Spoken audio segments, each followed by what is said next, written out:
ಇದು ಒಂದು ಕೂಟು. ಇದ್ರ ಹೆಸರೇನು ಗೊತ್ತಾ? ಏನು? ಕಾಬೂಲ್ ಚೆನ್ನ ಎಲ್ಲ ಹಾಕಿ ಮಾಡಿದಿರಲ್ಲ.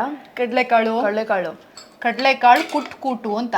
ಹ್ಮ್ ಚೆನ್ನಾಗಿದೆ. ಅನ್ನಕ್ಕೆ ಸ್ವಲ್ಪ ಸಮಥಿಂಗ್ ಬೇರೆ ಇರ್ಲಿ ಅಂತ ಚೆನ್ನಾಗಿದೆ. ಇದು ಖಾರದ ಪುಡಿ ಎಲ್ಲ ಇಲ್ಲ, ಎಲ್ಲ ಮನೆ. ಮತ್ತೆ ಖಾರದ ಪುಡಿನೇ ಹಾಕಿಲ್ಲ. ಇದು ರೆಸಿಪಿ ಅಕ್ಷತಾ ಕಿಚನ್. ಇದೆಷ್ಟು ಈಸಿ ಅಂದ್ರೆ ಕಡಲೆಕಾಳು ನೆನ್ಸಿಟ್ಟಿರೋದು ರಾತ್ರಿ, ಅಡಿಗೆ ಮೆಣಸಿನ್ಕಾಯಿ, 2 ಖಾರದ ಮೆಣಸಿನ್ಕಾಯಿ, 1 ಈರುಳ್ಳಿ, 1 ಟೊಮೆಟೊನ ಕುದಿ ಹಾಕ್ಬಿಟ್ಟು, ಅಂದ್ರೆ ಟೊಮೆಟೊದ ಮೇಲ್ಗಡೆ ಸಿಪ್ಪೆ ತೆಗೆದು ಕುದ್ದಿದ್ಮೇಲೆ ಇದನ್ನ ಕುಟ್ಟೋ ಕಲ್ಲಲ್ಲಿ ಅರೆ ಕುಟ್ಬೇಕು.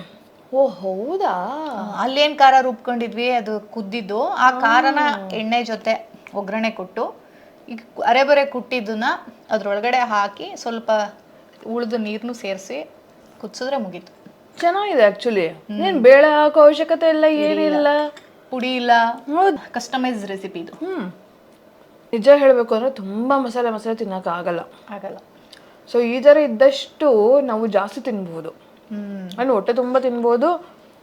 ಏನೋ ನೆಕ್ಸ್ಟ್ ಡೇ ಲೂಸ್ ಮೋಷನ್ ಆಗುತ್ತೆ, ಹೊಟ್ಟೆ ಅಪ್ಸೆಟ್ ಆಗುತ್ತೆ, ನೋವು ಬರುತ್ತೆ ಅನ್ನೋ ಯೋಚನೆನೂ ಇರೋದಿಲ್ಲ.